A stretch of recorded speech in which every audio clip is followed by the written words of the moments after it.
My name is Karen, 32 years old, a part-time chef and freelance illustrator. My husband, Daniel, and I have been married for almost 4 years. If someone asked how my marriage was, I'd say it was fine. Not bad, not amazing, just fine. But there's one thing I've always believed in. In marriage, respect is non-negotiable. And I used to think Daniel understood that. Until that night. That evening, I hosted a small dinner at home, inviting my in-laws over. Nothing special, just an ordinary Saturday night. But I wanted to create a warm family atmosphere. I spent the whole morning preparing everything myself. Herb-roasted chicken, garlic butter mashed potatoes, cherry tomato salad, crispy toast, and lemon cheesecake for dessert. The kitchen was filled with the smell of butter, and I placed each plate on the table like it was a grand celebration. I didn't do it because anyone forced me. I genuinely enjoy making the home feel cozy, love seeing people happy, but turns out my kindness had been taken for granted. Daniel's family arrived on time. My father-in-law, Bruce, was the type of man who seemed stuck in another era, spoke loudly, always acted like his opinion was law. My mother-in-law, Linda, was gentle and quiet. Daniel's younger brother, Kyle, came with his wife, Natalie. She was soft-spoken, always had a forced smile, like she didn't dare show her real emotions. When I stepped out of the kitchen, holding the last plate, my own portion, everyone was already seated at the table. I placed the plate in front of my chair, smiled, and was about to sit down. But before I could do that, a hand reached out. Bruce, my father-in-law, didn't hesitate. He grabbed my plate as if it belonged to someone else, then handed it to Kyle. "Women eat after men," he said, like it was just the natural order of things. I froze, thinking he was joking. But no, he was dead serious. Kyle nodded in thanks and started eating like nothing happened. Linda stared silently at the table. Natalie frowned slightly but said nothing. And Daniel, my husband, just looked at me and shook his head slightly. "It's tradition," he murmured, as if explaining it made the disrespect disappear. The room suddenly felt cold, even though the fireplace was glowing. No one asked if I was hungry. No one offered me another plate. I said nothing. I just stood there for a few seconds, trying to swallow the anger rising inside, then quietly sat down in the empty chair with no food in front of me. I didn't eat. I didn't smile. I didn't join in their lively conversations. I just sat there, listening to the sound of forks and knives against porcelain, smelling the delicious food I'd spent all day preparing, and feeling every heavy heartbeat in my chest. No one asked why I wasn't eating. Daniel laughed loudly at something Kyle said, as if this dinner was some heartwarming family moment. I sat there, silent like a piece of furniture. I used to think my husband was different from his family. I used to think that as long as he wasn't like them, everything would be okay. But that night, I realized something. Silence is a form of complicity. I didn't make a scene. I didn't argue or fight back right then and there. I didn't want to give them an excuse to call me too sensitive or overreacting. Instead, I started planning. A plan they would never see coming. And it would begin the following Sunday. A day after that silent dinner, I sent a group text to my in-laws. "Next Sunday, 6 p.m., I'm inviting everyone over for dinner. I have a surprise I want to share." Daniel looked at me in surprise when he saw the message. "You sure? You didn't seem happy last week." I smiled gently, turning the coffee cup in my hands. "I just feel like I still owe your family a proper dinner." He nodded, looking relieved. As for me, I began preparing for a dinner none of them would ever forget. I planned the menu like I was hosting a high-end banquet. Black pepper beef tenderloin, butter garlic steamed lobster, bacon-wrapped asparagus, creamy mashed potatoes, and vanilla panna cotta with fresh strawberry sauce for dessert. Every dish was carefully selected to create a symphony of flavors. I bought fresh flowers, scented candles, even embroidered napkins. This dinner wasn't just a meal, it was a statement. On Sunday evening, the house was filled with candlelight and the rich aromas from the kitchen. Everything was so perfect that Bruce, my father-in-law, walked in and blurted out, Looks like a 5-star restaurant this time. I just smiled, saying nothing. They didn't know that this time, the roles were about to reverse. After some polite greetings, Bruce, Kyle, and Daniel quickly pulled out chairs to sit down as usual. I watched as the three of them reached for their utensils, then stepped forward with 3 prepared plates. But instead of placing them in front of the men, I walked past them and served Linda, my mother-in-law, Natalie, Kyle's wife, and myself. "Women eat first," I said, my voice soft as a breeze, but sharp enough to cut the tension in the room. The entire table went silent. Bruce raised an eyebrow as if he couldn't believe his ears. Kyle glanced around, waiting for someone to correct me. Daniel paused mid-pour with the water pitcher. "What did you say?" Daniel asked, eyes wide. I set my plate down in front of me, placed my napkin on my lap, and smiled at him. "It's tradition, right? Women eating after men is just one part of it. Tonight we're starting a new part." Bruce pushed his chair back slightly, jaw tight. "We don't do silly things like this." I cut into the tenderloin, chewing slowly. "Silly? Then why didn't anyone speak up last week when my plate was taken from me?" No one answered. Natalie glanced at me, then quietly at Kyle. Linda blinked rapidly, but for the first time, she picked up her fork without looking to Bruce for a signal. Daniel exhaled and set his glass down. "Karen, you're making everyone uncomfortable." I turned to him, still calm. "I was uncomfortable last week too, Daniel." But I didn't say anything. I just sat there, watching everyone eat the meal I cooked, while I was treated like I didn't exist. So, tonight, we're trying something new. The air in the room grew thick. But then Natalie, who always avoided eye contact with her husband, let out a small laugh, a real one. She looked at me with quiet gratitude. The dinner continued, with the 3 women enjoying their food while the 3 men sat awkwardly. Kyle muttered something about childish games, but no one responded. I ate slowly, savoring each bite of the creamy sauce on my tongue, feeling the quiet shift of power in that familiar dining room. When I took my last bite, I set down my fork, dabbed my mouth with a napkin, and stood up.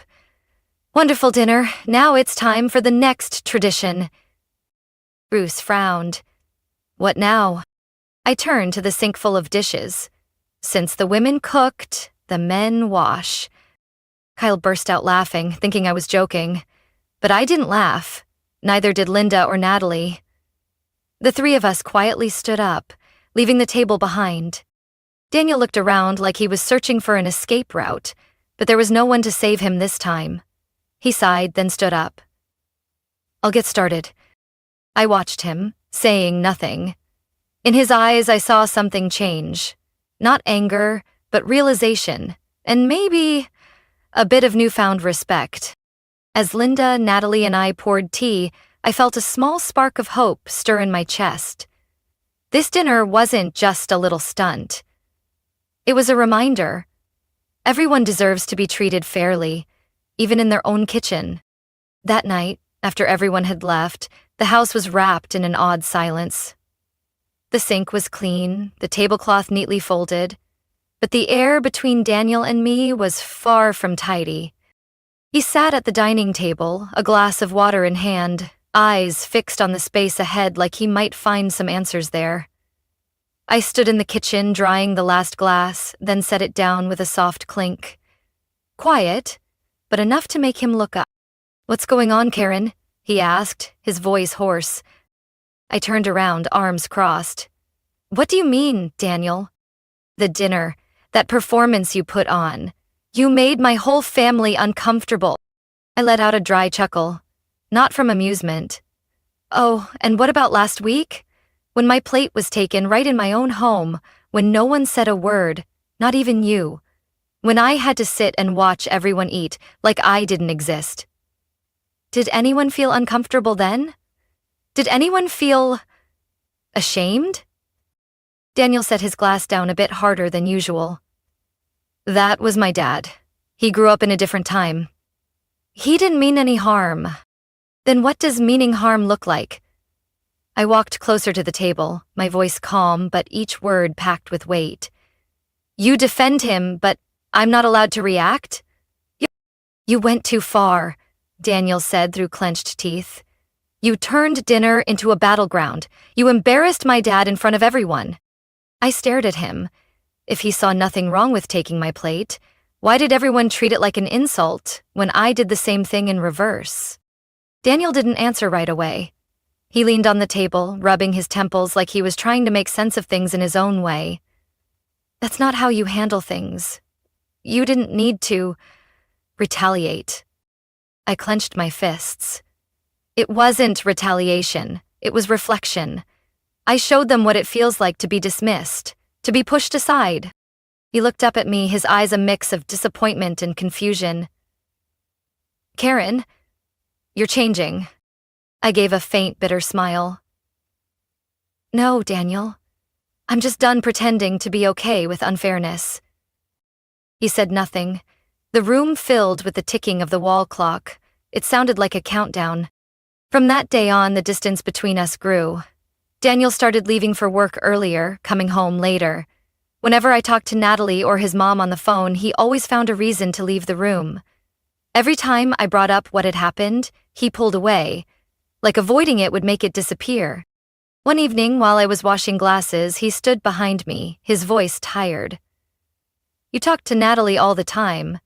Are you trying to turn her against Kyle? I set the glass down and turned around. I'm not turning anyone against anyone, but if she needs someone to talk to, I'll listen. Is that so wrong? Daniel shook his head.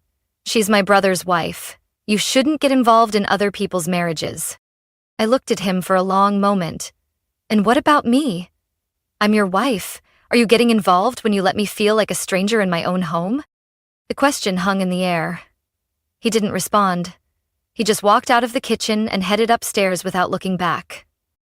I stood there, hands still soapy, feeling like another piece of this marriage had slipped away. But deep down, I knew. If we didn't confront things, neither of us could save what was left. Daniel wasn't a bad person, but he was someone used to silence. The silence of his mother, his sister-in-law, and now his own. But me? I wasn't born to stay silent forever.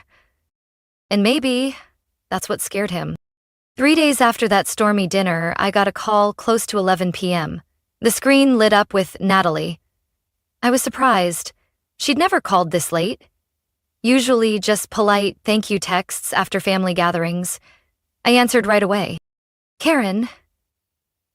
Her voice was so soft I had to press the phone tight to my ear to hear. What's wrong? Are you okay? I asked, sensing something wasn't right. There was silence on the other end. Then Natalie took a deep breath, like she was trying to summon courage.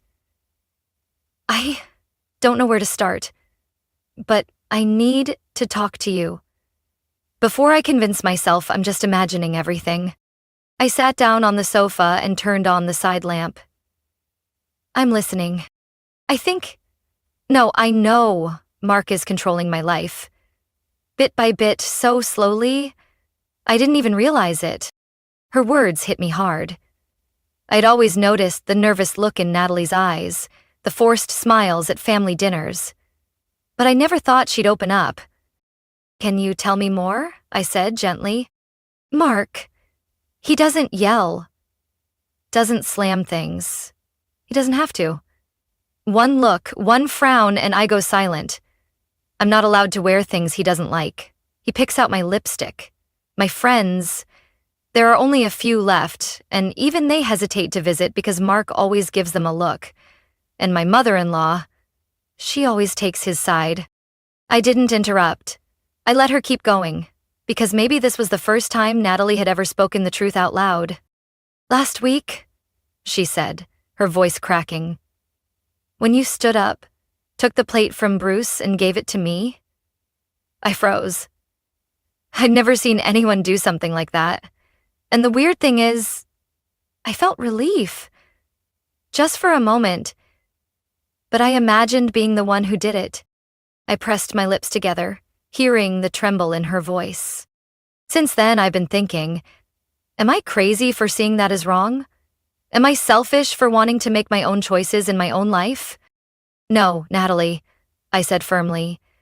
You're not crazy, and you're definitely not selfish. She was quiet, then whispered, I think you're brave. I want to be like you, but I'm scared, really scared. I leaned back, staring at the ceiling.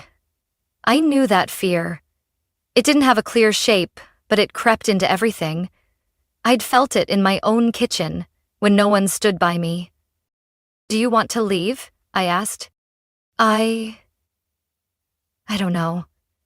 Part of me wants to run right now, but another part thinks, if I do, Mark will tell the whole family I've been influenced by you. That I'm disobedient. That you've poisoned me. You don't have to listen to what they say, I replied. Natalie, you're finally seeing the truth, and that's the only thing that matters. If you need a place to think, to stay, my home is always open to you. No one gets to control your life, not your husband, not your family. No one. She stayed silent for a while, then whispered, Thank you, Karen. I'm not ready to leave yet, but at least I know I'm not alone anymore. I ended the call with a heavy heart. I knew this was just the beginning of a long journey. But when a woman like Natalie, who'd always been quiet, started to speak up, the earthquake had already begun in their family. Slow, but certain. I looked out the window. Moonlight stretched across the lawn. I didn't know what lay ahead, but I knew that after everything, silence was no longer an option. And I wasn't the only one who realized that anymore. Natalie came to my house on a gloomy Tuesday afternoon, the wind rustling outside, the sky heavy with the threat of rain. She walked in with a pale face, carrying a small suitcase and a tote bag stuffed with a few pieces of clothing. Her eyes were red, but there were no more tears, only exhaustion deep to the bone. I don't know how much longer I can take it, she whispered as I pulled her inside and closed the door behind her. I held her tightly. You don't have to take it anymore. Natalie nodded quietly, then sank into the couch like she'd just escaped a storm. I handed her a glass of water, helped her settle into the guest room, laid out blankets, and left clean pajamas in the drawer. I just went to a law office to ask questions, Natalie said after the simple dinner I'd cooked. Just to ask. But Mark found the brochure in my purse. He went crazy. I stopped washing dishes and turned to look at her. He asked if you'd poisoned me. Then he grabbed my phone, read all the messages, made me swear I wouldn't talk to you again. I was scared. I knew if I didn't leave right then, I'd lose myself completely. I gently squeezed her hand. You did the right thing, Natalie. We thought we had more time. But just a few hours later, close to 10 p.m., the doorbell rang. Not fast, not slow, but with a chill that sent a shiver through the house. I peeked through the side window. Outside stood Mark, rigid like a statue, his eyes burning. And beside him was Bruce, hands in his pockets, his stare as heavy as the storm-filled sky. I felt Natalie trembling behind me. No way. They found me. I turned to her. You don't have to open the door. You don't owe them any explanation. Richard came out from the bedroom, still in his pajamas. He glanced at the window, his expression shifting from confusion to alertness. What's going on? He asked. I hesitated for a moment. Natalie's staying here. She left Kyle's house tonight. His eyes widened. You let her hide here without telling me? What would you have done if I had? I replied calmly. She needed safety. I don't need your permission to do what's right. He opened his mouth to say something, but the doorbell rang again. This time longer, more forceful. Then came the knocking, louder than before. Mark shouted, Natalie, I know you're in there. Come out and talk. Natalie pressed herself against the wall, lips tightly sealed. Bruce's voice followed, low and heavy. Karen, you should know that when a woman interferes in another family's business, the consequences are never gentle. I tightened my grip on the door handle, trying to stay calm. Richard stepped up and touched my shoulder. I'll talk to them. No, I shook my head. They came here for me. I won't hide behind anyone. I opened the door, letting the porch light fall on Mark's furious face and Bruce's cold stare. Natalie stood behind me, clutching the hem of her shirt. "What do you think you're doing here?" Bruce growled. "Pulling a wife away from her husband? You're destroying this family." I kept my voice steady. "No one is destroying anything. Natalie came here because she needed space to think. No one has the right to force her back to a place that makes her feel afraid." Mark stepped forward, eyes bloodshot. "You're my wife. You can't just disappear like this. She," he pointed at me, "is filling your head with lies." Richard finally spoke from behind me. "Mark, back off." Mark snapped around. "And you? You're letting your wife meddle in someone else's marriage and saying nothing?" Bruce cut in. "Daniel, don't you see she's poisoning this whole family? She's making your brother lose his wife, making your mother stay silent, making you question your own family?" I looked Bruce straight in the eye. "If truth can be called poison, then maybe this family's been sick for a long time." Bruce narrowed his eyes, every muscle in his face tense. "My son doesn't need a wife like you." I didn't respond. I didn't need to. Because behind me, Natalie stepped forward, her voice shaky but clear. "If your family can't accept that I have the right to think and choose for myself, then maybe I don't belong in it anymore." Mark looked at Natalie like something he owned had just been taken from him. His face turned red, lips tight, his eyes no longer angry but shocked. Bruce stood beside his son, silent for a second before stepping forward, his voice sharp as a blade. "What did you just say?" Natalie took a deep breath. For the first time, she didn't hide behind me. She didn't avoid her husband's gaze. She didn't bow her head out of fear. I said, "I'm getting a divorce." Her voice wasn't loud, but each word landed with the weight of truth in the tense air on my porch. Bruce let out a short, bitter laugh. "No woman in this family gets divorced. You're Mark's wife. It's your duty to hold the family together, not tear it apart." Natalie didn't flinch. "I tried, for years. But a family can't survive when one person is being suffocated every single day." Mark clenched his fists, stepped forward. "You don't get to make that decision on your own." "I've been silent for too long, Mark," Natalie replied, her voice trembling slightly but not breaking. "Now I'm making decisions for myself." Bruce turned to Richard, searching for support. "Don't you see? This is what happens when women think they can do whatever they want. You need to leave this house before you're dragged down too." I stood still, waiting. I knew this moment would come. The choice. The truth. Richard looked around. His eyes passed over Natalie, then stopped at me. The whole house held its breath. I said nothing.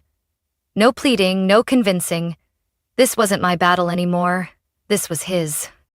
"I'm not going anywhere," Richard said, slow but firm.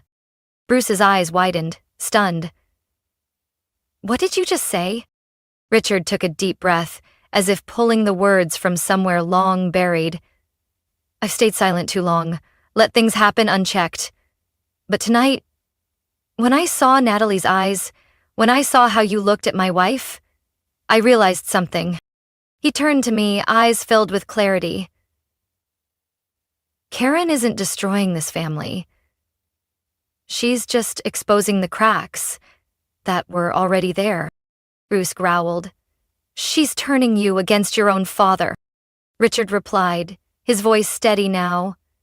"You turned your back on respect a long time ago. I'm just stepping out of the darkness." Mark stared, stunned that his own brother had said those words in front of Bruce.